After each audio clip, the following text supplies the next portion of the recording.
Bolt welcome Bros. to Bolt Bros, guys. Let's Once ride. again, we are back. Another week in camp for the Chargers. So it's been fun to be able to see him back on the field again. Kyle went out there Saturday and enjoyed being there live. And so once again, my name's James. I'm here with my bros, Andy and Kyle.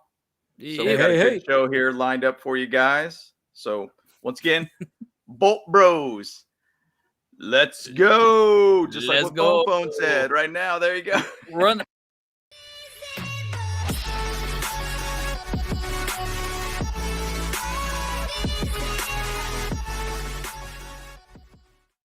Yo. Hey, yo. We are back. We are back. Okay, guys. So you can go ahead and start firing away your questions, right? Like I said, I mean, we're here to answer your questions. We got a few things prepared, but like I said, we want to engage with you guys, right? That's the whole point. So, let us know what you guys think, what questions you guys have for us, and, we'll see what we can do, right? Hey, we're fans just like you guys. One of the interesting ones we might want to talk about, Sweet Jump, just initially, he talked a little bit about Parham and Sage. Yo, Parham, it sounds like a hamstring injury. I was just reading an article on that today. So they're still not really saying how serious it is at this point. But, it's a concern, man. Parham's big, and it's funny. I saw a hype video about Sage, and he was a pretty good little wide receiver at Wake Forest back in the days, and he obviously switched to tight end, but he's a pretty big dude. So, he's more of a catching type of tight end. I don't really see him as a real blocker like a Trey McKitty, but kind of interesting kind of story there with that specifically. I mean, with Parham, he's going to be a big red zone target more than anything for sure. For us. Yeah, for sure. He's been connecting really, really well with Herbert, and Trey is kind of one of those guys that's been really good as a blocker, more than a receiver, and he really, even in his college days, he didn't have a whole heck of a lot of catches either. So it's going to be kind of an interesting thing to see what kind of happens here. I mean, the hopes is that this is not going to be that much of a lingering issue at all going into the season, but hammies could be very, very finicky. So yes, absolutely. Hope for the best on this one. So we'll need him back. But I'll tell you what, we've been pretty good thus far in camp. I mean, I feel like we've been pretty solid all around. And I don't even want to say the word or anything, but we've been good, this camp so far. So it's good. But either way, we need him back. He's obviously a good part of this team, and he's a great part of this team, especially in the red zone. I mean, heck, who could defend a 6'8", tight end? I mean, it's ridiculous. It's pretty much Like, I mean, that's the whole point about that size dude, and he's probably got some pretty good hops too. You just kind of throw the ball up, and he just jumps up and gets it. So it's really hard to defend a guy like that. Especially there's a lot of cornerbacks that are only 5'10" or 6 feet, even too, so it's that's you can't really get your hands up that high, so it's well, there you go. What are you gonna do? So, no doubt. Hey, Carlos, Bolt Fram, let's ride. Let's ride. That's right. that was the whole meme that is this week, because so good. Russell Wilson did it first with Broncos, let's ride or whatever. Then so Keenan Allen did it way better though. So it was so good. He was mad trolling him, right? I thought that was pretty solid, dude. Exactly. I like Keenan Allen. I love it. That dude's personality just cracks me up. So good. I love it. So good. I love it. Yeah. What do you say? Mike Will, let's ride. He said that too. Ride. Justin Swolbert, let's ride. Why would something like Ride the Lightning or something like that, Well, I mean, it's all coming from Pat McAfee show, I mean, it's coming from Broncos because it was. Well, no, really, Pat McAfee did it first. They've been really. He got it from Russell Wilson. Oh, it was rough. It was rough for sure. Because there was a background, I guess, hype video for the stadium or something like that of Russell Wilson saying, "Broncos, let's ride." And it was boring as hell. This guy's like a dork, dude. What's up with this guy? Let's ride. That's good. Let's ride. So good. No, I like it. So, good question about Derwin James. I had an interesting thought about him. I've watched a lot of videos this week about Derwin James in general, and Look, I actually think they're going to keep him out of camp almost 100%, right? I just don't see him playing at all. Yeah. It's going to be real light work for him. And I think the contract, I actually think it probably could be closer to being done than actually being done. I think it's probably done. They're just like, let's keep him out. We know what he means to the team. And let's just give these other guys, JT Woods, Gilman, and Nas Adderley, an opportunity to go out there and play. I mean, JT Woods is not looking that great right now. I mean, everyone's getting a little – I wouldn't say they're getting nervous about him, but he's not picking up the defense like they thought they would or he would. Yeah, I read a whole article about it, and I was like, wow, I was a little bit shocked to see that he wasn't doing too great. And they're hey, look, they had high expectations for him, but, it takes a little while to figure it out, right? And I'm going to tell you, Nas and Aloe are looking really good right now. Gilman's looking great. Nas Adderley's looking really good. So – that's good for DJ, right? I think that's a good. Yeah, and even to say one thing too, there was an interview that Tom Telesco had with was it Doug Golub or something like that on Fox, and he was being interviewed, and Doug brought up the question about kind of like the whole contract situation with Derwin, and he actually said, well, I know the contract was done before training camp, and like. Telesco didn't really even say anything. Like, I was like, no, it's not done. I think it's already done. I think there's just some language that they're working with through the contract. So I think it's kind of just going to be, it's pretty much set in stone. And like you said, Andy, I think they're kind of holding him back a little bit because of the shoulder situation too. Yep. And I mean, that's a huge concern. Huge concern. Just let's make sure that shoulder's 100%. You know what to do. You know what to do on the field. Maybe they'll bring him in just a couple weeks before the actual season, get him kind of going and get him acclimated with everything. But the guy knows the defense. Like, we don't want him to be injured. We want him to be healthy coming into this season. So all around, I think he'll be ready. Yeah. Or I agree. Week 1. Agreed. No problem. 100%. 100%. Do you guys want to chat a little bit about just kind of some of the notes that we're seeing from other teams in our division too? Since we talk about our opponents. Yeah, absolutely. Yeah, I was going to say we could jump in there and just talk a little bit about. Obviously, the Raiders played a game against the Jaguars this week. I didn't really watch it or anything. No, me either. But I did. You're like, I gotta watch some football. I got no life. I don't know what's going on. I got no life. Sorry, guys. All I do is think about this stuff. I mean, I don't know. Anyway, we're gonna get to everybody's questions as well too. But yeah. So, what are your thoughts, James, on that Raiders game from what you saw? So, an interesting thing about it was, and I was chatting with you guys about it. And the amount of sacks that the Raiders gave up. And now, mind you, once again, this is their seconds, thirds, and I don't even know if there's a fourth string or whatnot, but they gave up about, I think it's 6 sacks in that game. Yeah. Yep. And to me, Trayvon Walker, he got a sack too, or the first pick in the draft. Yep. And so I just look at it like, I felt like their offensive line is going to be pretty bad this season. Yeah, I agree. And I think that's showing a lot of bad depth, more or less, right then and there. Yeah, 100%. They're going to basically get eaten up, and that's why we always say, hey man, there could be a good 6-sack game for us for Week 1 against the Raiders too. Yeah, and so I think that's going to be kind of something to look at, and I think that's going to be a concern for them. So just looking on the stat sheet. Not really watching the game per se. I think I watched a little bit of a recap just to see, but I kept just seeing sacks after sacks from the Jaguars. So, maybe that's a nod to showing the Jaguars going to be a good pressure team, or it's just Raiders O-line sucks. So, who knows? One thing I noticed though about the Raiders is that they got a lot of running back depth with Zamir White, which I think he was going to be one of the guys the Chargers were going to draft. And then the Raiders drafted him. They picked him right before we got Isaiah Spiller. If you recall in the draft, they picked us. They moved up and got him before us. Isn't that crazy? I think we were going after him. And so it's crazy because I started looking at all the people that were playing and I was like, Zamir White, you got Josh Jacobs, Kenyon Drake, Amir Abdullah. Like, I'm thinking, Amir Abdullah, I think he was a 2nd-round pick or maybe even a 1st-round pick years ago with the Lions. And then you got Kenyon Drake, who was pretty good with the Cardinals last year. Josh Jacobs, obviously, has been their bell cow, and then Zamir White being the new guy.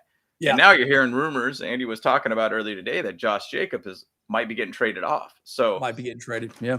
I was looking at that like, man, that's a 4 running back deep set there. And I was thinking they are very, very lopsided on that side of their offense. So Who knows? Who knows? They might actually end up getting traded off, and maybe the O-line sucks with the Raiders, and I hope that's going to be the case week 1. Yeah.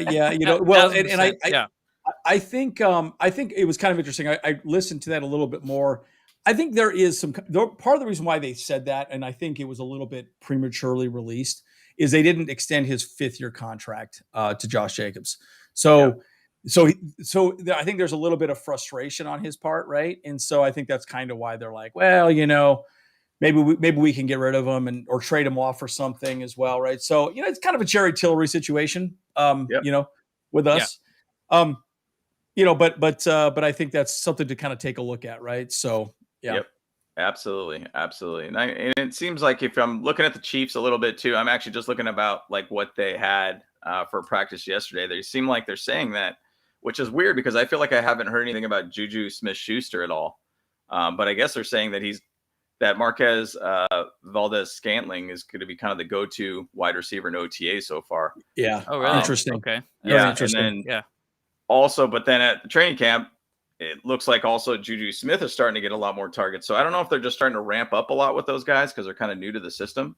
Yeah. But I always kind of felt like it was Mecole Hardman the whole time, kind of being their speedy guy, because I think he's going to be the guy that's kind of taken over for Tyreek Hill for the downfield threat. So interesting to see that. I mean, I don't imagine much of a change of how that team's going to be ran or whatnot, but I think the big thing with them is who's going to be the running back there, because I don't think they're very high on Clyde Edwards-Helaire. I know they got probably not. Ronald Jones. Yeah. So then they have Jerick McKinnon, who I think did well for them in the playoffs. I think he did really, really well for them. So, and then I guess there was George Khalifas had a strip sack against Mahomes too. Yep. Carlos Dunlap starting to get things going over there. So we'll see where they kind of go. Yeah, it's really interesting to see how that plays out, right? Look, we all know this, right? Practice is practice, but actually hitting people with pads is another thing. And it was interesting. It was a very sloppy game, by the way. I don't know, you guys can watch it on YouTube if you want. But it really was pretty sloppy. I kept thinking, man, missed blocks, just odd things were going. Oh, they thought they were going this way. And, so it's, first game of the season. For sure. Some people that may or may not make the squad, right, for, the Raiders or for Jacksonville. But it was really interesting seeing some of the errors that were out there. And the score looked very lopsided too, but it was kind of interesting. Actually, I will say this: Ed Stedman was Carr's backup, which I thought was really interesting for the Raiders. So he was Jared. He came out of the school. Well, man, what school was it? I kind of thought he was going to be pretty good, and then he's been jumping around a lot. He didn't even play for a full year too. So really interesting to see that. So right, but hey, look, that's kind of the interesting situation. Sure. Yeah, let's go to Aether's question, but I think one of our esteemed colleagues, ERB, pretty much answered it right here. Yeah, and I think this is really the answer. And I would say, look, we got Keenan Allen. He's the best slot receiver in the game. Absolutely. So, I don't know that there's really anybody else that we need to really talk about. Yeah. Well, the only downside with Keenan Allen though too is that he usually catches the ball and just falls down. But Aether really wants him to get that 5-yard completion and then turn it into a 50-yard play. But of course, that is a really tough task to have though, because you're right in the middle. There's going to be at least 4 defenders swarming you within a matter of seconds as soon as that ball is thrown towards you, and so it's going to be really hard. I don't know if there's anyone who catches in the slot and has a really high yards after catch. I mean, because I don't know if the Devontae Adams, I think he's always on the sides. And so and then even Goodwin from the Buccaneers, I think he's always catching on the sides as well. So it's because those are the deeper routes and stuff. And so I don't know, man. I mean, Keenan Allen is amazing. Getting those yards after catch is definitely been a bad thing for him last year, but he's still making that 1,000 yards, and that's what really we need to get. So he had a lot of drop passes last year too. He did too. He had a lot of drop passes, and he could do a lot, but man, he dropped the ball a lot. And the other guy I would say too, I mean, we got some smart folks out here right now. Mm-hmm. Yep. I think DeAndre Carter could be another guy, right? You know, Sure. he's shifty. I think he could be a nice slot option. And then you got to throw in Guyton. And there's another guy I'm just drawing a blank on off the top of my head. People have been saying Joe Reed. Bandy. Yeah, Joe Reed. Bandy's looking pretty good as well, too. So Bandy. All those guys are pretty good folks for slot receivers. And guys, we got a ton of depth, man. I mean, I just keep looking at what we got. It's just a ton of depth on the offensive side of the ball. So absolutely. Absolutely. You know, and that's the thing. Like, I mean, I think we chatted about this, or at least I did a video about it, talking about how Josh Palmer is basically looking really, really good in camp. And for sure. He could be a guy that could fit right into, you know, the slot position if they want to. Now, Keenan Allen, I don't think has really been much of that guy as an out route type guy. He's kind of a couple cuts, get some space and separation, and try to move his body upwards or downfield. But he does a great job of separation. Like, even if you go back to and we're going to refer that Raiders game all the time, but how many times he got up to a pebble in my shoe. I tell you what, it's a pebble in my shoe.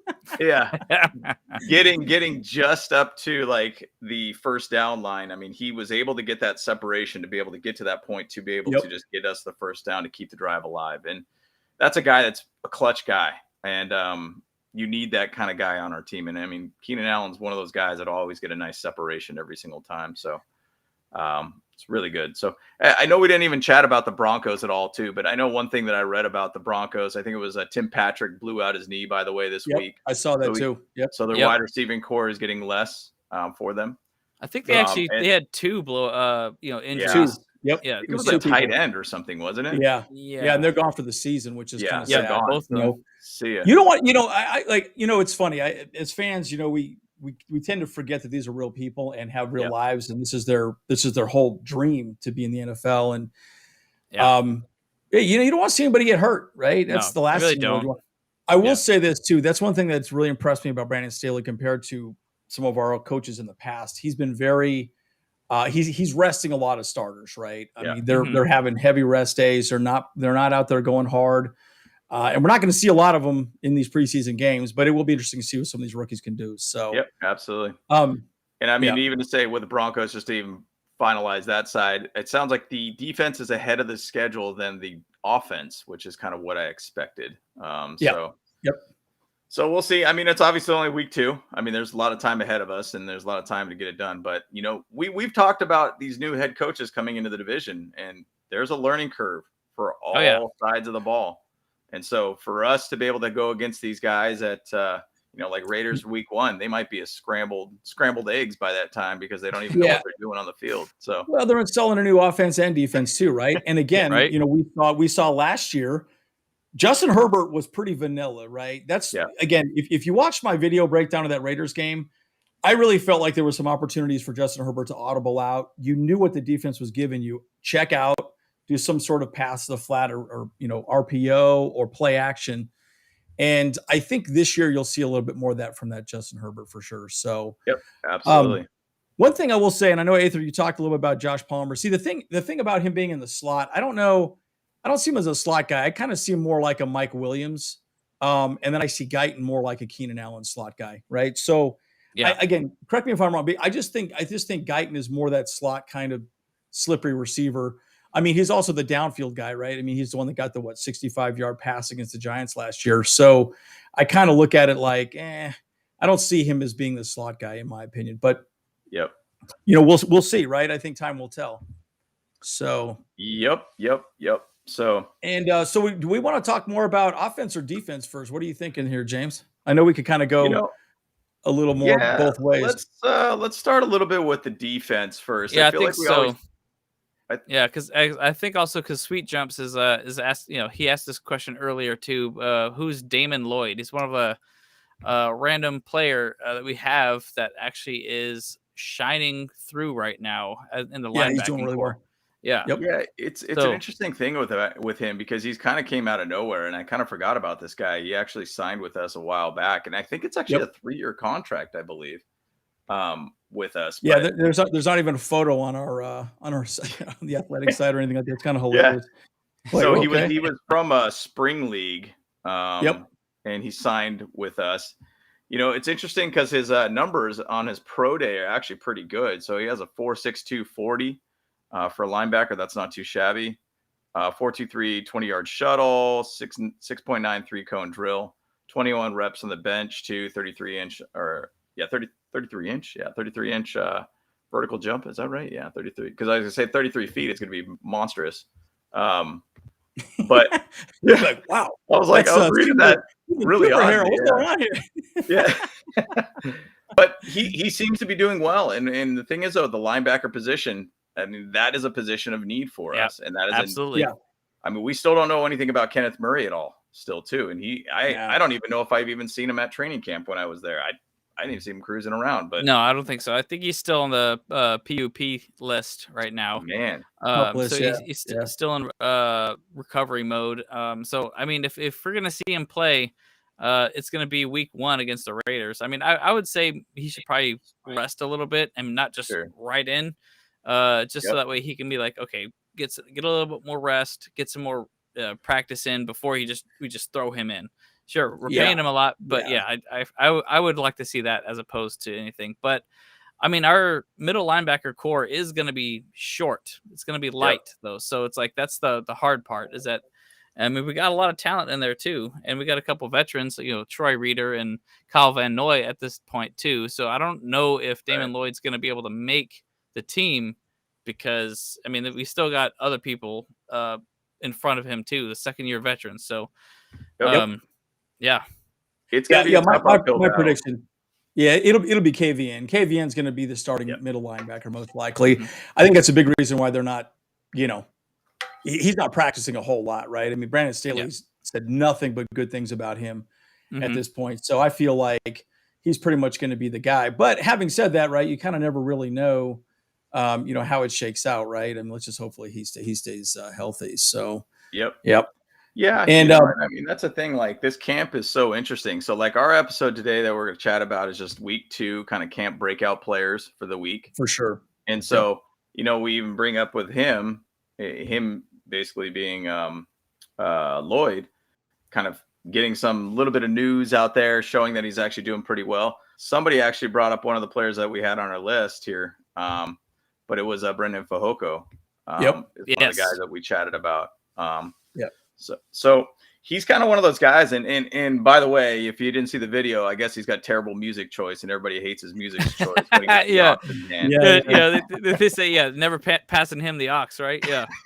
Everybody hated on him, man. Oh man. Yeah. It's like, man, you got horrible music. Yep. Dang, man. I guess it's always got to be rap, I guess. And it can't be anything else besides like, because I think he plays some country or something like that, but I guess it doesn't hype up the locker room. So don't give it to Brennan on game day. So any other time, maybe it's cool. I don't know, but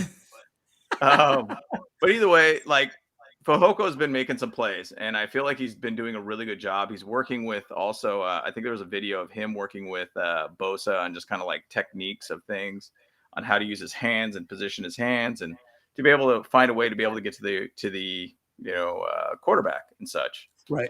So. I think he's doing really good, and obviously last year he was top against the run in the league. So we need that kind of guy, and especially just for depth. We're not saying he's a starter because we got obviously Austin Johnson and Sebastian Joseph-Day, who's going to be locked for us there. Fox as well too, yeah. Oh yeah, Morgan Fox too. So, but as a depth guy, not to be confused with Megan Fox. Ooh. She's fine. Yeah, bro. I'm just saying she's a hot kitty cat. That's all I'm saying. She is. Apparently she's pretty.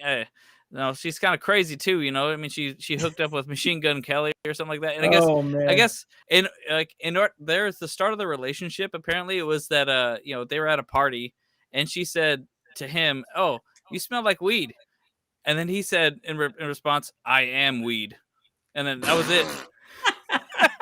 That's all it takes, boys. Okay. I have to remember that. I'm going to write that down on my dating profile or something. Yeah. That's hilarious. Jeez. That's funny. But that's all it takes. That's all it takes. I guess we got the dating tips from the Bolt Bros too. Oh, from the Bolt Bros. That's right, bro. I am weed.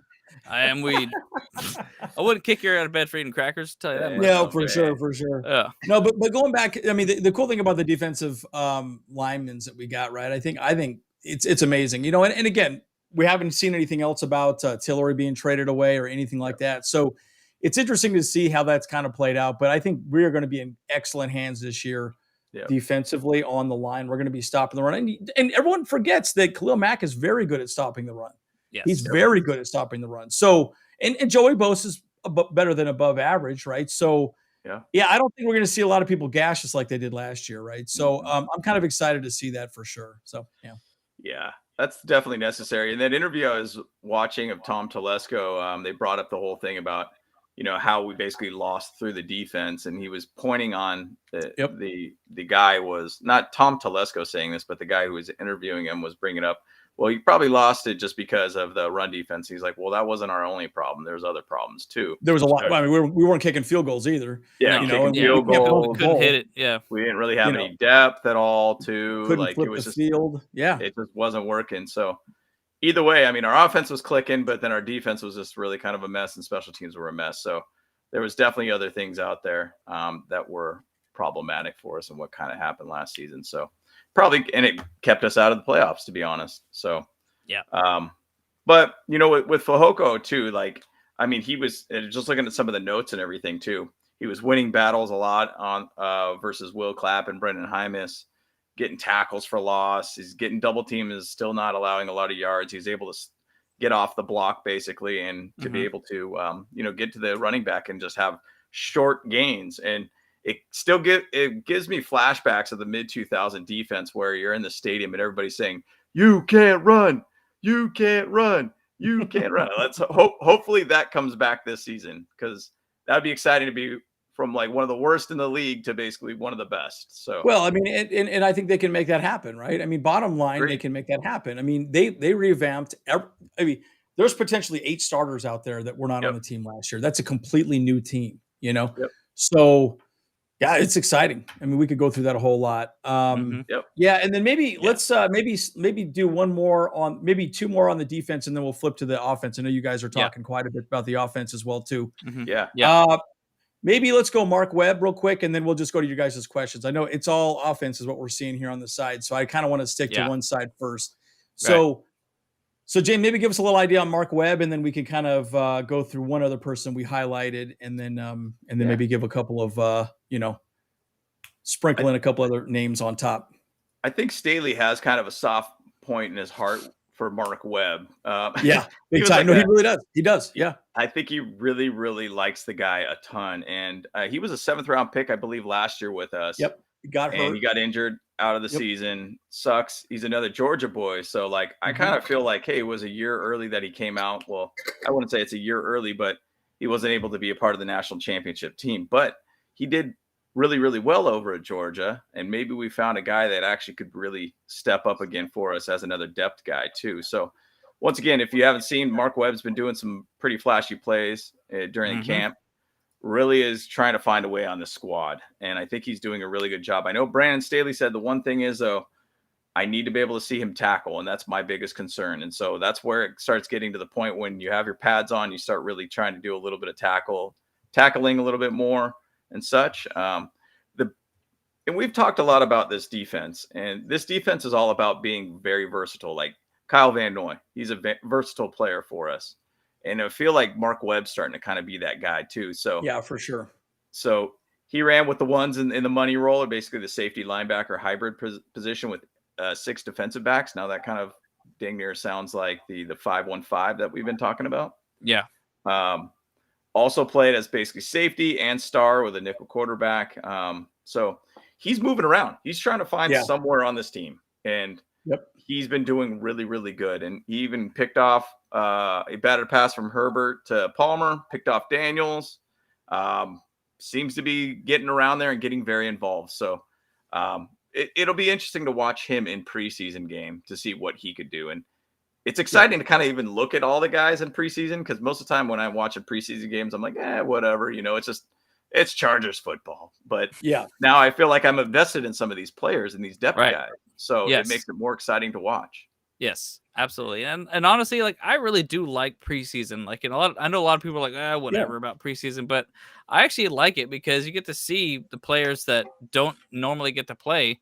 like actually kind of a lot of times play their heart out because they're vying for the job. This is literally the big test for them to get on the squad. I mean, obviously there's going to be certain people that are no matter what going to be on the squad and they're the ones that are sitting on the sidelines just watching. But like I want to see some of these people get it, and I was actually talking about that a lot at camp to people. I was like, we're only really going to cut about 10 players because we're going to have it's a 53-man squad that's going to move through, but 10 of those 10 more people are going to get on the practice squad. Correct. And plus like I think they have up to like 3 people on reserve because of COVID or something now, or I think it might be 4. It's definitely more than it usually is. So really, because we have like 75 people, so it's really about 10 people are going to get cut, and it's a difficult 10 people though. I know that much. Yeah. I like how you can see the light through my blinds here. Let me move that around here. Awesome. It's like got a war paint situation. Yeah, I was like, oh my gosh, look at that thing! It's just right on my face like that. That looked pretty funny. Yeah, and Herb was bringing up like how many defensive backs are we going to have on the squad, and I mean, it's gonna be a lot. You have to kind of think, okay, obviously Asante Samuel, obviously J.C. Jackson, obviously Bryce Callahan. Michael Davis seems to be the guy that's going to come there too. I mean, we drafted Jasir Taylor, Mark Webb. I mean, Tavon Campbell's another guy, Keyman Hall there. So, like, I really don't know. Like, I mean, you're going to say at least probably 5 of those guys are a lock. If we're going to start doing a lot of bigger packages with a lot more defensive backs, I mean, I would probably say at most 6 just because you have other positions of need too. So you can't go too heavy. Now, once again, some of these guys might go on practice squad too. So I don't know who that will be. I don't know if Mark Webb will be the guy that finds his way onto this, team. But I'm going to say 6 defensive backs is probably about right for the amount of defensive backs we'll get. So left cornerback, right cornerback, basically. So that seems like correct to me. So yeah, and I mean it will be. Well, you have to also think about special teams too, right? So special teams 100%. Is a big part of that conversation. So they'll suit up quite a few folks on the D-back side. But again, the whole point is you don't want a one-trick pony. You want somebody that can play different positions. I really think that's partially why Brandon Staley likes someone like Mark Webb, and actually really DeAndre Leonard, which is another guy that we wanted to talk about.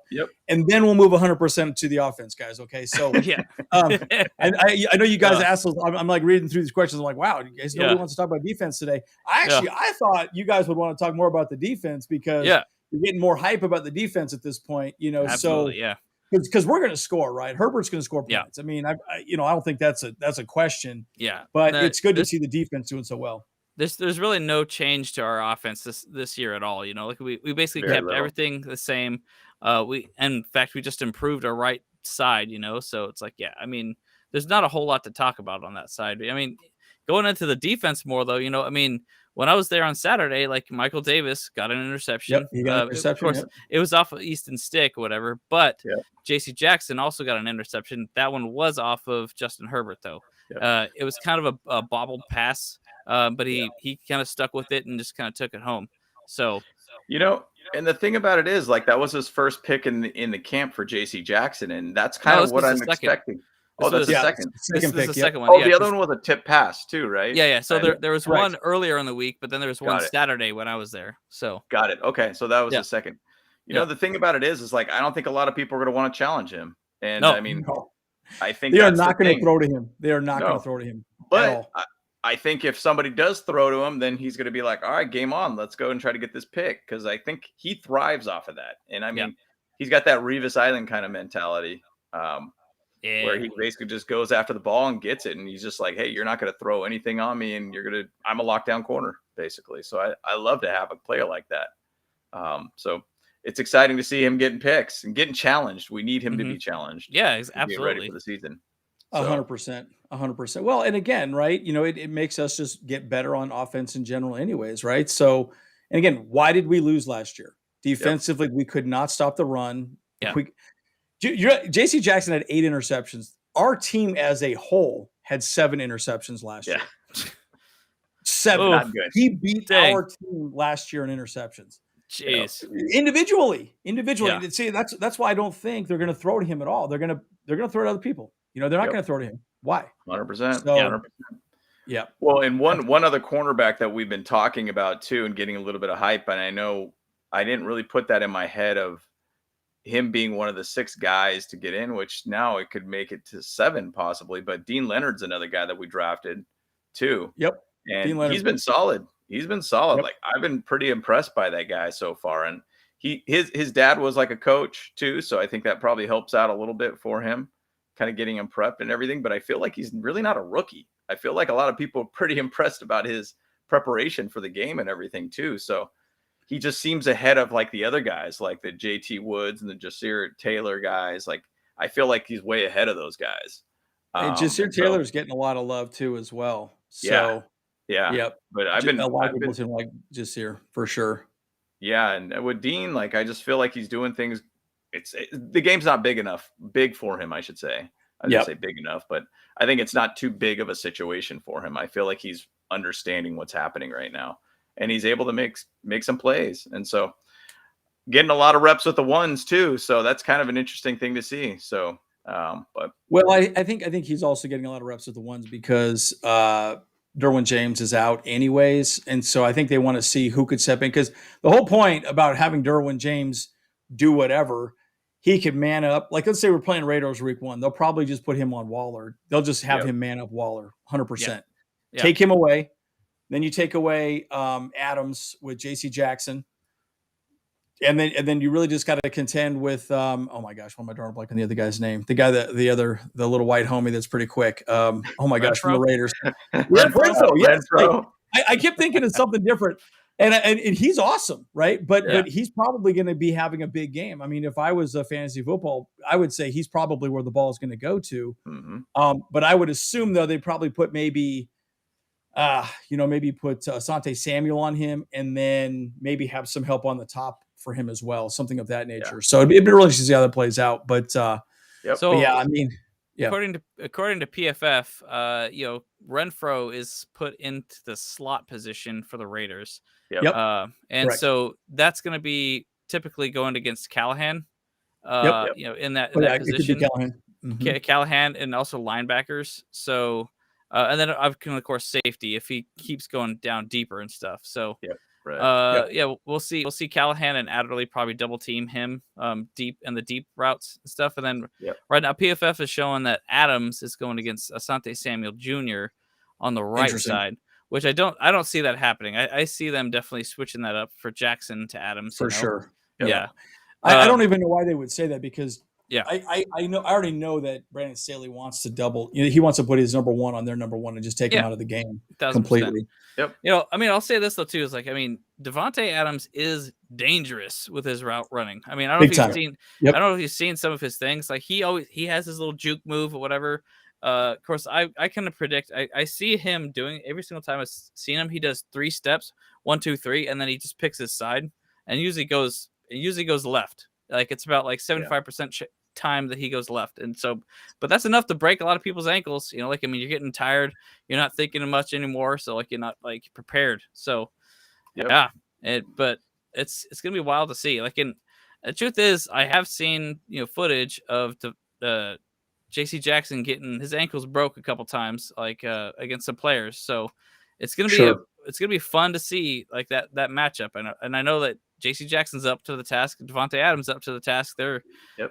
It's gonna be a battle to watch for sure, man. It will be. It will be. Can't wait for that. Exciting. Can't wait for that game, man. Can't wait for that game. So we need to give him some payback, man, for sure. Yes, and I will say this. It's funny. I've been watching so many people talk about the Chargers in general, and really it's kind of funny. Some people care about the Bosa Mac thing, but some people don't really seem to talk about that as being something relevant. And I get really confused when I hear people say that, because those are 2 of the probably best prolific pass rushers in the game, and you got those 2 on the same field. Woo! Forget about it. Yeah, if you're the quarterback, man. Come on now. I don't understand how you can't recognize that that's going to be a big deal. So anyhow, I found that really interesting. So we were talking about Mark Webb a little bit, and Herb actually had a comment on that about all of our depths in defensive back. Like, how was it? I'm trying to find it again. Let's see. It was a good question. It was a good comment. Oh, yeah, here it is. Out of all the DBs and safeties we got, do you think we keep them, or how many do we have on the roster? We are riding very deep. So yeah, we kind of talked a little bit about that already. Like I was saying 6 probably is kind of what we're looking at on DBs. Safeties are probably looking at like, I mean, strong safety, free safeties. You have to probably at least look at 4. And then you got DJ out there as well too. So DJ, and again, it's special teams, right? So you got the gunners, you got all these different positions. They're going to run heavy DBs, right? I think we might go light on linebackers because, if you got like they'll probably have 3 linebackers, and they'll largely be special teams too. Guys, I think it's going to boil down to special teams big time. Yeah, that's the big one. Yep. Big time. Yeah. So. And it's always the question too, is like who, like, I'm trying to figure out, like, on the outside of this is like what position plays as the gunner and the jammers more? Is that tight ends, or is that wide receivers, or defensive backs? Usually defensive backs. You see defensive backs. They're probably typically for the jammers, I would say, but then the gunners would probably be wide receivers, probably, right? Because they're able to. Either or. It's whoever plays better. Yeah. Yep. Yeah. So it's like, I mean, those are like the specific positions essentially that do cross over between, like, wide receivers and defensive backs, and so those are the important ones. So I mean, it's going to be good to see, like, what but we have. And I think if anything, we're probably going to have about 5 defensive backs, or I say corners, and then we'll probably run like 3 safeties. As far as like that goes with depth and stuff, because but maybe a little bit more, maybe 4 safeties, because I mean, man, Nasir Adderley's having a great year. He's killing it. Hopefully, But I mean, I guess going into what you guys were saying earlier too, is that, like, I really do think that Derwin James's contract is going to, like, be signed close to the end of camp as possible, which is kind of unfortunate because I want him to practice a little bit too before, but also want him to stay healthy. For sure. Yep, that is definitely bigger for us. So why don't we move to offense at this point? I know we're already going about 50 minutes into this as well too. Having said that, just keep throwing your questions out there. We could do kind of a rapid fire on the offense for you guys, right? So I did have one question for you guys. I want you to answer this question. Do you think Zion Johnson will win Rookie of the Year? Because we obviously one of the guys we've been chatting about too on this. So I know it works out well. That's right. Yeah, exactly. So again, what do you guys think? Put some comments down below. And I have another question as well too, but let's go through some of the rest of your questions as well on the offensive side of the ball. I know there was one here that I thought was really interesting. Will Mike Bandy make the 53-man roster? I don't know that he will. I would love him to make it, but you never know. And I think it boils down to the same conversation we had just a few seconds ago, special teams. If he's part of special teams and he can find a spot, why not, right? That's kind of a big part of what they have to make a decision on. Because you can only suit up so many people for the game, right? That's the whole point. Yep. And what are the people that can make you win now, and hopefully go from there. So so it'll be really interesting to see how he does, in special teams, in my opinion.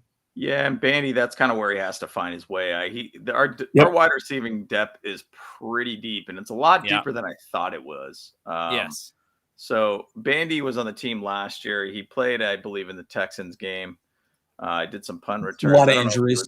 Yep. Yeah, I don't think he played wide receiver or anything, or at least I didn't notice. But he's probably going to be more of a practice squad guy for us again. It's kind of another development type of guy. So, that's kind of where I think he'll be at.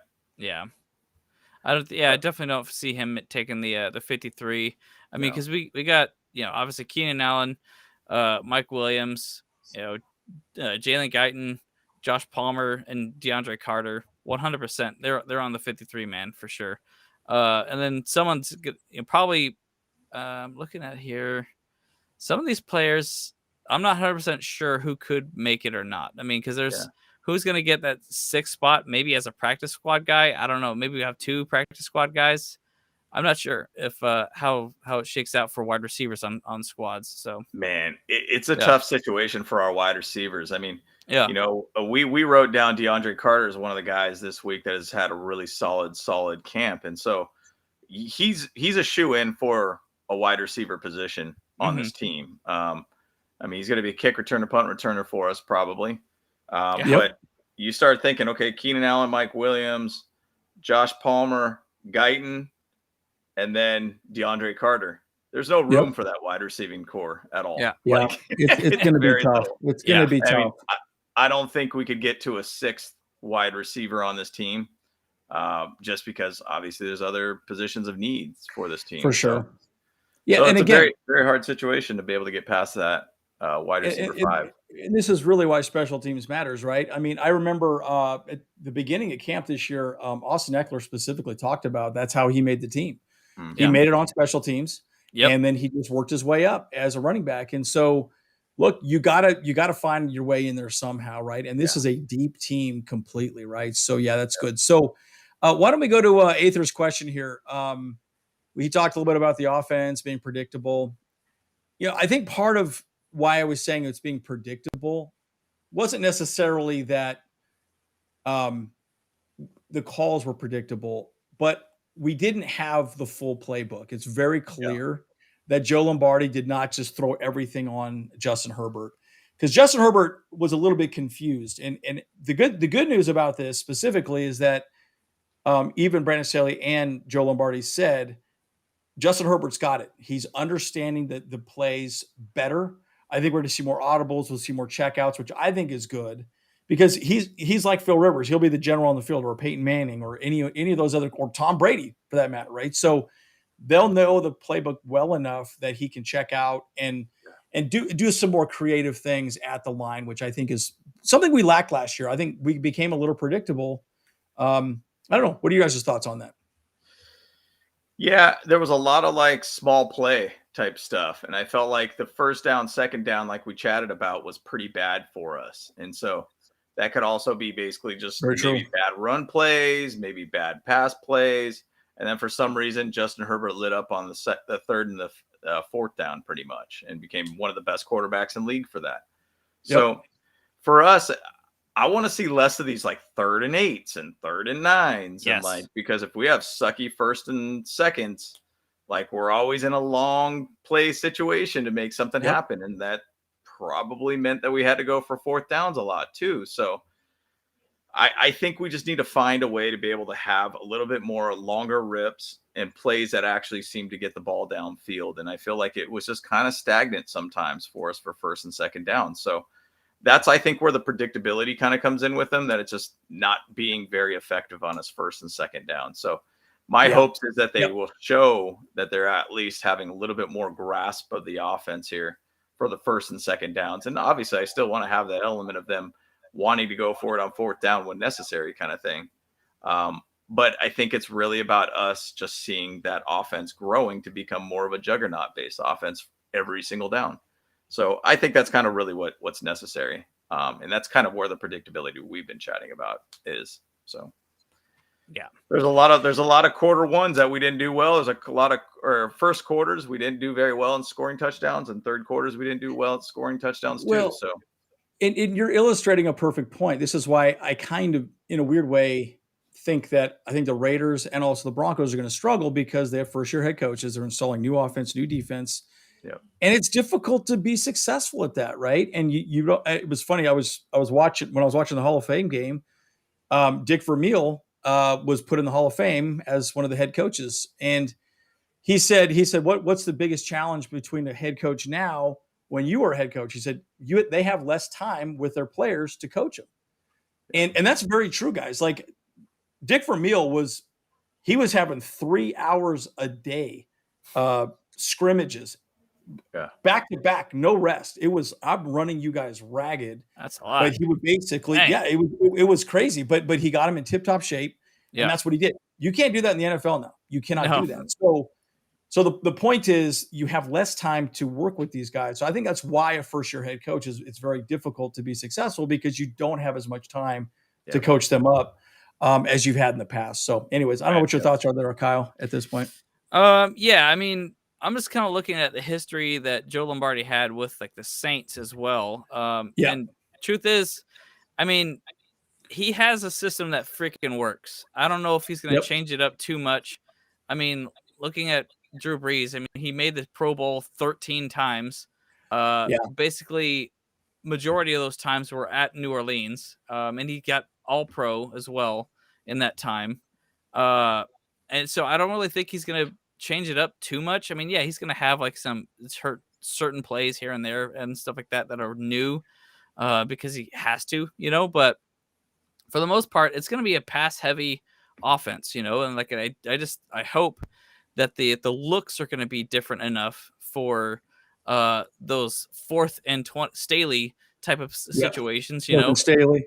I love those. We gotta get that amazing. Out, bro. We gotta get that shit out. There's already a shirt out there for that. Yeah. So I saw Jen Mills on the mic wearing it one time. Okay. Yeah. Well, we'll have to copy that then. Oh yeah. Well, I mean, we can make our own. It's still totally cool. Yeah. But yeah. I mean, I don't really see him actually changing it up too much. I mean, because obviously we know from his the time in New Orleans that he likes to throw the ball to like random receivers all the time.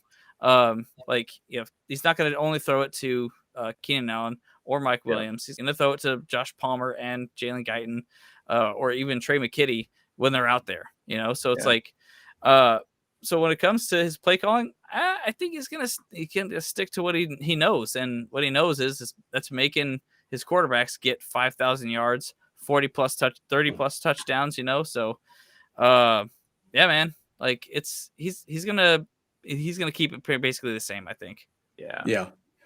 Well, and then it'll also allow Herbert to do whatever he wants because he understands the offense better, so he can make changes on the field, which I think is a good thing.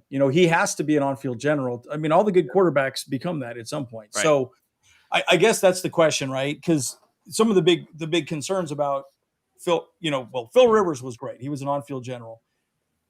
But he was also a quarterback in the league for, umpteen years. What was it, 18 years, something of that nature? Yeah. And then you have Justin Herbert in his 3rd year, right? Can he step up? He's a quiet guy, right? He's not a guy that's going to get out there and start getting in people's face, So, pretty interesting. We got a question up here for – good. I don't know if it was Staley or Lombardi, but he basically talked about that last year was the offense 101, and now this is offense 202. So now there's like a higher level of knowledge of the offense, and they're going to be able to open up the offense a little bit more too. And so maybe it gives Herbert a little bit more opportunity to make some calls at the line too. So we'll see how it goes and see how it evolves. But to me, the big thing is I just want to see first down, second downs not being so stagnant. That's agreed. Let's get some more like first downs after first downs instead of being like first, second suck, and then now we got to deal with 3rd down and 7 or whatever it is. Like exactly. We got to stop that. Well, and I think we also started becoming a little bit vanilla at times, right? I mean, if you guys saw my breakdown of that Raiders game specifically, yes, they were not exactly the same play, but it was a halfback dive left. They just disguised it a little differently. Yeah. And again, we cannot become predictable. When you can become predictable in the NFL, you're going to have problems, right? So let's go to some of these. You guys, I was reading your questions, very good questions, and we are multitasking behind the scenes here, guys. So we're reading what you're saying, and we're trying to make sure we're trying to get to some of your questions. And I think you're talking specifically, ERB, about Stone Smart, right? He's the new tight end that we brought in. He was a wide receiver from Wake Forest. He's now a tight end. So pretty interesting. And I think it's Sage Surratt. Sage Surratt. Sorry, Stone Smart. I'm thinking of a different tight end. We have 2 of them. I'm like, we have Stone Smart and Sage Surratt. So that was like, wow, that's a little confusing. Yeah. So Sage Surratt is the guy from Wake Forest. My bad. Yeah. But I think we're going to probably it'll still come down to special teams on how many people actually suit up each week for tight ends, because again, Parham, if he's healthy, will be out there for sure. Obviously, Gerald Everett will be out there for sure. And then we'll have Trey McKitty. Trey McKitty is more of a blocking tight end, but I think he's also very good in the passing game as well too. So at least 3, maybe 4. We'll see. Yeah. So Yeah, it's a tough situation. And once again, there's only a certain amount of slots for everybody, but I'd say probably 3 tight ends, in my opinion, at tops, in my opinion. Yeah. So definitely. I mean, it's really kind of contingent on what's going to happen with Parham too. And I mean, I can't imagine that's a season-ending injury by any means, unless he completely blew out his leg or something like that or whatnot. Yeah, exactly. Right. Exactly. Yeah. So I think we'll probably be fine with 3 tight ends. I was actually going to say SD Fission's question about the red zone play calling. So going back to the Chiefs game, the one that Parham got injured in. Yes, that was so devastating. So that red I think zone that changed our year. It really did. That changed our year. That injury, in my opinion, you could look at that and say that's kind of what, because we ended the season 1-3. Yep. And I felt like that was the injury that just, I don't know, maybe took the wind out of our sail. Yeah. It was weird, you know? I go back to that. What if he caught that ball? Yeah. Right. Remember, he was on the ground in the end zone. What if he had retained that ball? We would have won the game. Yeah. Yeah. And that was the difference maker for sure. Yeah. And I want to say, and I'm doing this by memory. So if you guys want to check me on this, if you want to call me out and say, hey, James, you got it wrong. But there was a sequence of when it was the first down play call. Herbert was kind of like trying to find somebody. I felt like, in my mind, I was like, he should run the ball in. He seems like in a perfect position. Run the ball in.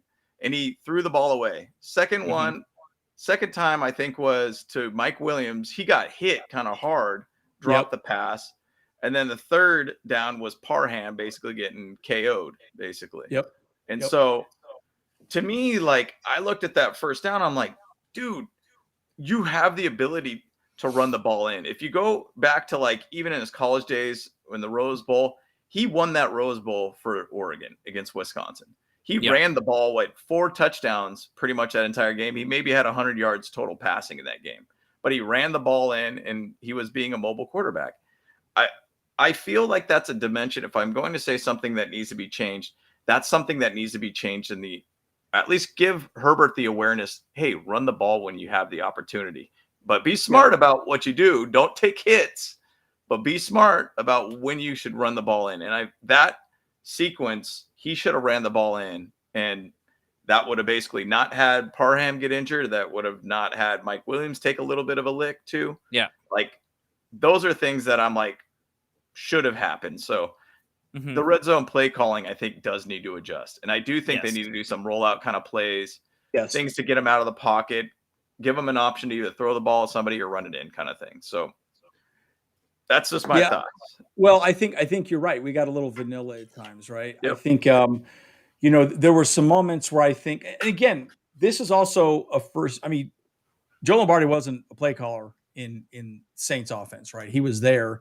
But at the end of the day, he has to run this offense with a rookie quarterback, and he's only, maybe 50-60% of the playbook.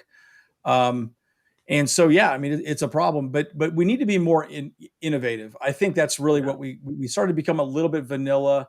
But guys, we've got such an amazing ability to be successful. I mean, if Donald Parham can stay on the field, you cannot defend that guy. He's so big. And you got Gerald Everett. Gerald Everett's going to be amazing, guys. I personally think, I think ESPN had him ranked like 16th rated tight end. I think he could be a top 10 pretty easy, just because of his talent in general. So you're right. I think the RPO needs to be a little bit more of something we run a little more. Again, we don't have to do it, and we don't need Herbert to run all the time, but maybe 2 or 3 times a game just to keep the defense honest. Yep. But make it very clear. Look, I don't want you taking hard hits.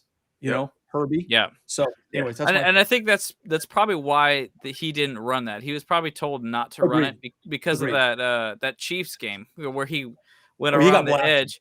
He got blasted, but the other guy got hurt more. Like, he did. He did. They got hurt. Yeah, he got hurt. And now you got Swolbert. Well, he's bigger now. Yeah, he's Swolbert now. He's bigger now. So, that's right. Yeah, I mean, he can take more hits. So yeah, and by the way, ERB, I think this is a good idea. This would be good for us. We should do a collab on a 53-man roster. I think that's a good idea. I think once it gets closer to that point, I think we should do that. That would be good. Actually, even before this video we started, I actually did record a kind of a prediction thing about the offense and the defense starters, just the 11-man side of it. So I'm going to post that on Instagram, just kind of as a prediction. Just throw it out there. But all right, whatever. This is kind of what I think is going to happen for our offense defense. So yeah, I was even thinking we should do our own AFC West predictions, how we stack up, who ends the season first, second, third, fourth, who doesn't make the playoffs. And I think we should do that, but I think we should do that a little bit closer to actual game time, right? Not preseason, because right now it's pretty much just throw a hat in the ring. But yes, I think these are all great ideas. I know we chatted a little bit about DeAndre Carter and everything being kind of wide receiver 5, but just to kind of keep an idea of players that have done well this week, and DeAndre Carter did really well this week in practice, by the way, too. So you got 2 touchdowns as a receiver too, specifically in red zone.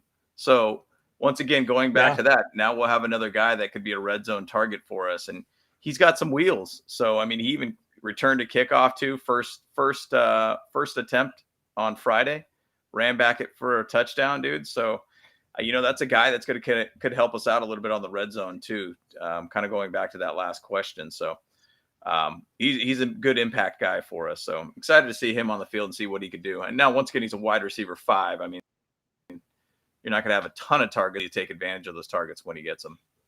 Yeah, but I think the thing about him though is he's a good savvy vet too, and he went to Sac State, by the way. I don't know if you know that or not. He went to Sac State, which I thought was pretty cool. Anyways, he's got an interesting story. Go ahead, Kyle. I didn't mean to cut you off there. No, it's fine. Yeah, I mean, I was just gonna say is that I did see him on Saturday's practice, and he was getting quite a few balls thrown to him because they did a bunch of one-on-ones, wide receivers versus defensive backs, and he was actually showing up pretty good there. So it was actually really exciting to see. And he was actually even getting them on the 7-on-7s as well. So he got the looks. And so they're definitely going to use him a little bit more than they did at Washington. So I'm excited for that. Yeah. And think about him in general. So what I was going to say, Kyle, is his story. I don't know if you saw that with Elwood. She interviewed him, and he's had an interesting story, right? He was a substitute teacher for a while. He wasn't in the league. Oh, wow. So he went out and he was just subbing. And then he just kept trying to get on teams, and he finally, got a look from Washington and kind of worked his way back up, right? And he's 29 years old, so he's not young. But think about him specifically with this team. Guys, that's pretty amazing because, look, the reality is he's probably, we could probably all agree. I know we're all drinking the Kool-Aid, but at the end of the day, Justin Herbert's a top 3 quarterback in the league, right? Flat out. Yeah. Right. He could eclipse 6,000 yards the next year. But what does that also say? That we're probably going to run the ball less, which I think is not a good thing, because I don't want us to become too, vanilla. But, my point is, if you're a wide receiver like, DeAndre Carter, man, there's no better place to be. Sure. No better place to be. So that's just kind of exciting for him. So and because of the offense that we have, we know that Joe Lombardi is going to look his direction on occasion as well, because that's just the way that he runs his offense. That's why it's always tough to pick any player from Joe Lombardi's or wide receiver from Joe Lombardi's offense. Because it's always inconsistent. We don't know who's going to get the ball the most at all, even if it is from the Saints and the Chargers days. I remember actually, Andy, we actually talked about that on in Hawaii. There's that fella on the boat with us, and he was saying, "Who's going to get the most catches on the Chargers?" I have no idea. I want to play Keenan Allen, but he doesn't get the ball that often. Yeah. Well, and he doesn't get the touchdowns. Yeah. Yeah. He's kind of the chunk yard guy that just goes down the field. Just the quick outs and stuff. But I don't know, Mike Williams. Man, it's going to be. But here's the thing. This is part of the problem. For fantasy, this is why I think the Chargers offense, or the Saints offense, I'm going to call the Chargers offense moving forward, is we spread the ball around a lot, right? Yeah, if there's one person I think that might be really good, I would say Gerald Everett, because I think Everett is going to be pretty good. I think there's going to be a lot of sweeps with him. I'm sure they'll do some tight end screens. I think he will be a good pick. I probably shouldn't be telling you guys this because we are going to be doing fantasy football, but I think he would be my one pickup tight end. I think he could have a great year. So anyhow, But yeah, I'm just going to say this. I don't think they'll roster 3 quarterbacks. Stick will probably be on practice squad. Yeah. He'll be there, but he won't dress or anything like that. But for sure. Yep.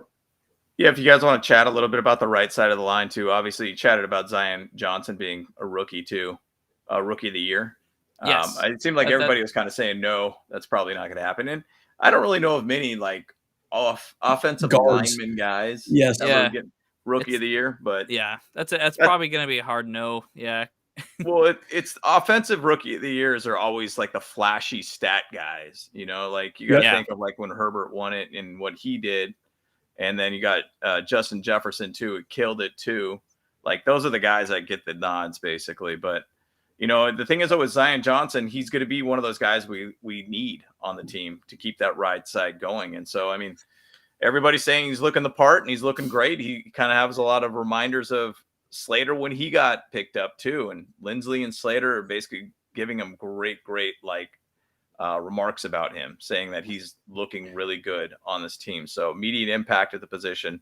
It was Ode Obushi's position, basically, who is now gone. But he's pancaking Tillery, which we kind of expect. Yep.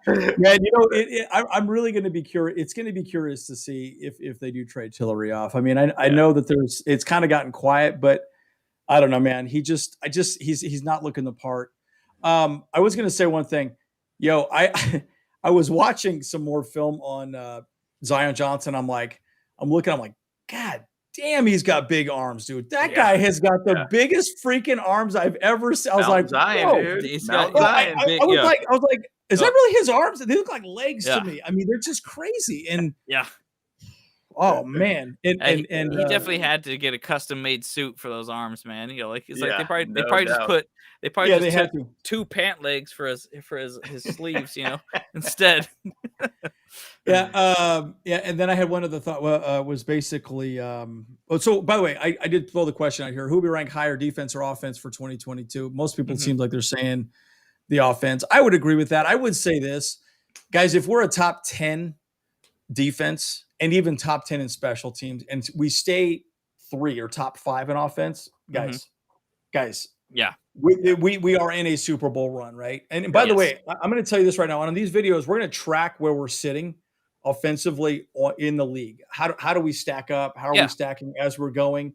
Those are some things we want to look at because I want to look at statistics, right? I mean, it's a big thing that Brandon Staley looks at and everyone in the league. Yeah.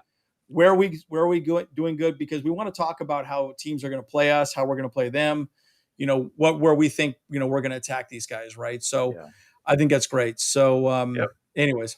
Well, I know Aether had a question. I think one directed at me and one directed at you. Let's go with you first on that one, James. How about that? Right. And then we'll have a couple wrap up thoughts and let you guys enjoy the rest of your Sundays. I'm gonna replace my name and put Aether, my bro.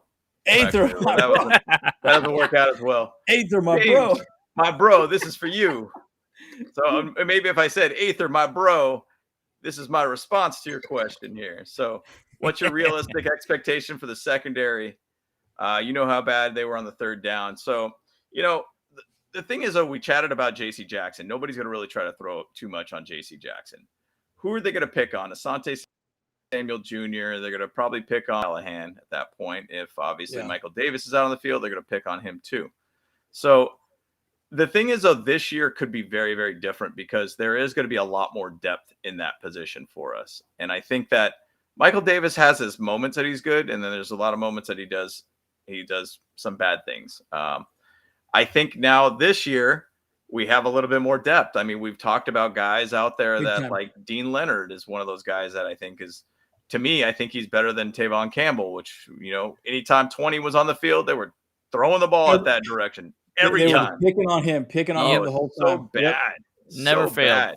Yep. So I think this year it's going to be dramatically different. And reason why, not just because of the talent of the defensive backs, but actually the defensive line is going to be the difference maker to that whole team. Because, going back to Bobby Ross, and I quote this all the time, it's you win and lose games at the line.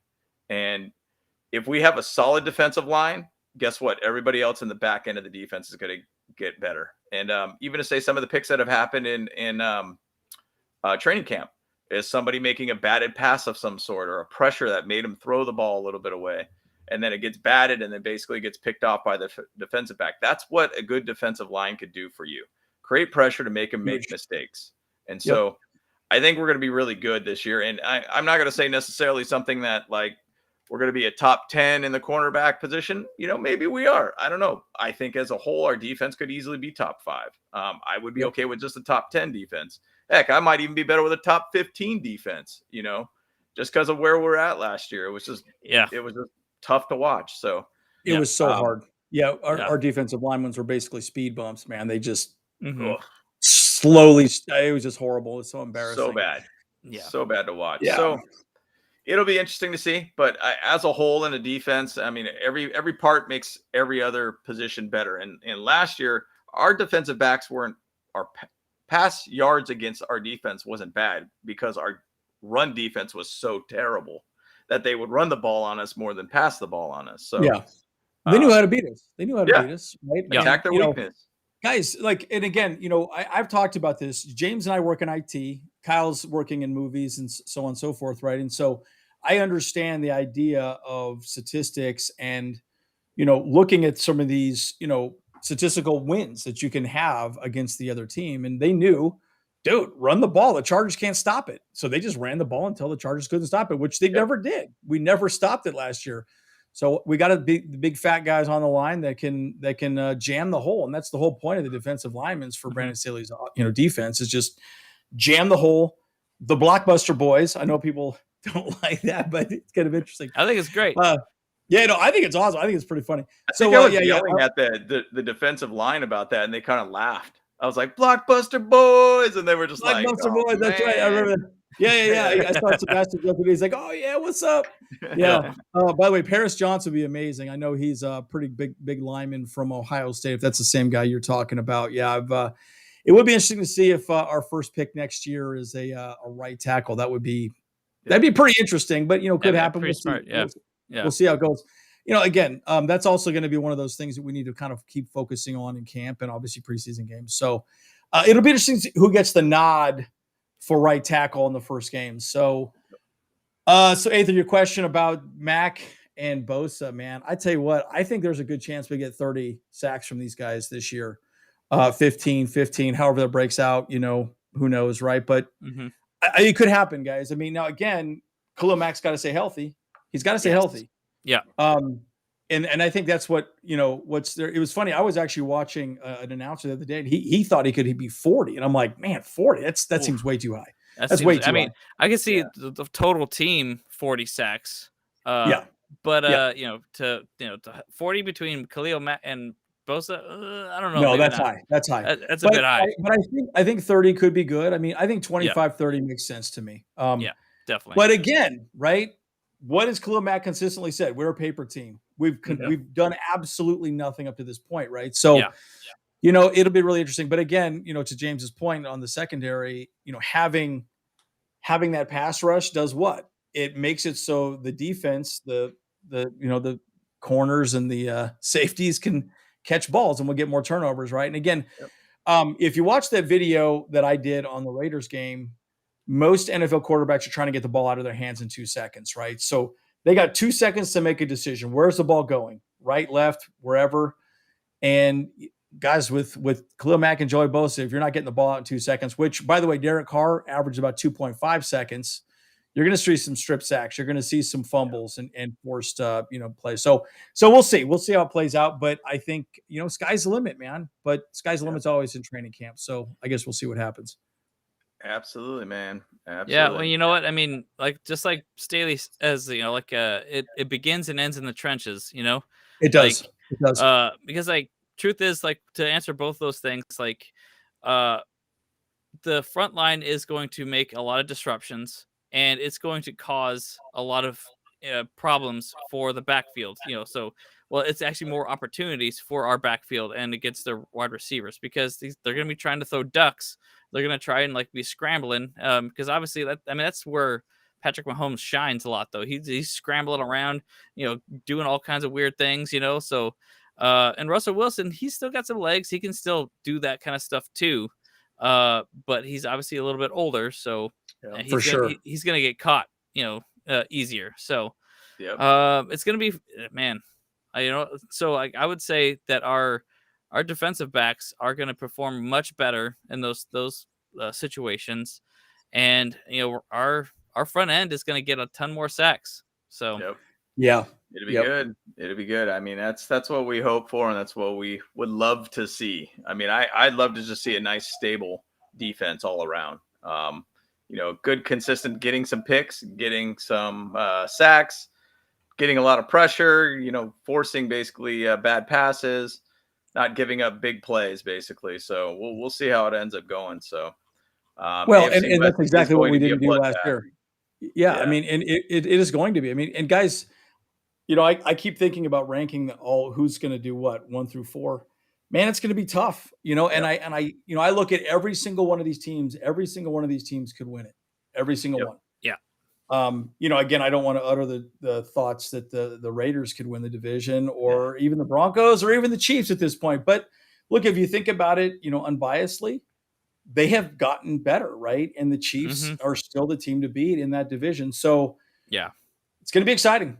And you're right, Carlos. It's going to be a bloodbath. I mean, that's one thing I love. By the way, that's also what I love about our season that we are so excited to see is that each one of those games is going to be a playoff game for us, right? Yep.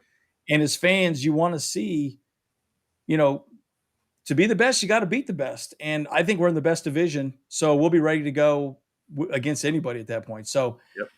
I'm excited. I'm more excited than nervous, but obviously I'm nervous as well too, right? So, yep. But we got through a lot of the questions here, didn't we? I think so. Yeah. I don't know did we ever get to Carlos had a question. I don't know if we ever got to it. Let's see. It was what we got here early on here. Yeah, is there one? Okay, so probably a while back. Yeah. Let's see. How's Horvath doing? And I haven't heard anything on Gabe Neighbors. That's it. Yeah. Yeah, so it's interesting. I was actually going to answer that question when we moved over to the offense. I haven't heard much from Horvath either, though, and I have not heard a single thing from Gabe Neighbors. It's really been interesting. I kind of expected to hear more, but so far it's been really quiet. Like the other guy that I think I expected to hear more from was JT Woods. I've heard nothing from him. In fact, if anything, I've heard nothing but negative about JC Woods at this point, or JT Woods, which is a little kind of bit of a head scratcher. I think. It'd be interesting to see what happens. So nothing from Horvath and nothing from Neighbors at this point. So that'll be one to watch definitely in preseason games for sure. Yep.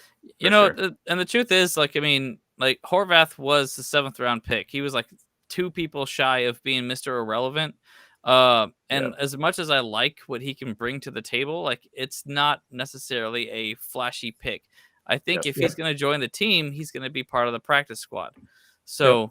And Gabe Neighbors is likely going to be that because let's be honest, the fullback position is not a critical position so much anymore. And so they're just going to keep that consistency, with the friendship with Justin Herbert. And that's just kind of how I see it, that one kind of going out. Yeah. But, AFC West is AFC best. That's for sure. Absolutely. That's right, my friend. Absolutely. That's right. Yeah. So. And one other thought here too. I know Steve just came in and said scared about the linebacker. Look, I think KVN will be our guy. Yeah. I think day one. I don't think he wants to be though. I think he wants to be an edge rusher because edge rushers make more money and so on and so forth. And I think he also wants to show that he can do more. Here's the thing about Brandon Staley. He's been very clear that Kyle Van Noy can do everything on the field, right? That's the thing. That's why people like him. And, I know we've done kind of larger breakdowns on him in past videos, but I think KVN will probably be the starter against the Raiders, and then they'll go with whoever after that, right? And then I think they'll probably use him in unique ways, maybe blitz, maybe not blitz, maybe have him blitz up the middle and then have, Joey Bosa move out to the flat. Who knows? I think they're going to be more creative defensively this year since we actually have a personnel that can actually run Brandon Staley's defense properly. Clearly, we did not run his defense properly last year, so that'll be interesting to see for sure. Yeah, you got Troy Reeder, who's been in the defense before with the Rams. So, basically the same defense as Staley pretty much. So, we have some continuity there. Obviously, Drew was in the defense last year too. So, we'll see. And then with Kenneth Murray, who knows? We don't know when he's going to come back, but I really haven't heard a whole heck of a lot of where he's at. I follow him on Instagram, and periodically, like, he'll be taking walks on the beach and stuff like that. And, I think he's just trying to get his mind right, basically. I mean, a lot of these players that talk about when they get injured, it just becomes really a big, like, mental game for them at that point. Yeah, because for sure they're not excited. They're not excited being injured. They want to be out there with their team and doing their thing and get better and play. And so, I mean, nothing yet. But I mean, once again, I think there's going to be a bigger chance that there are going to be a lot of 5-1-5 kind of situations, a lot of big packages of defensive backs and free safeties and safeties. So we'll see. Nice. Oh, well, there you go. I think we should switch over because it looks like Staley's talking. Ooh, let's go. All right, boys. That sounds like a good idea. Good time to go. But yep. Well, guys. As always, bolt up, don't punt. And guys, look, I will say this too. Ask us questions down below. I like the idea of us having a few of your questions that maybe you have during the week. We read your comments and your questions. So if you have some questions that come up, you think about things, hey, maybe talk about this, talk about that, give us some ideas on things you want us to talk about. Put them down below. I'd love to, have some stuff for you guys. So that's right. But as always, I'm James. But no, you're not. No, you're Andy. Are you James? Hey, I'm looking right at you, and I said, "Hey, I'm James." Oh my gosh, that's hilarious! I'm having a little mild stroke over here. I'm Andrew. I'm joined with my two brothers, James and Kyle. Boy, here we go. I got it out right now. Woo. There it is. Blooper reels. I'm James. Wait, no, you're not.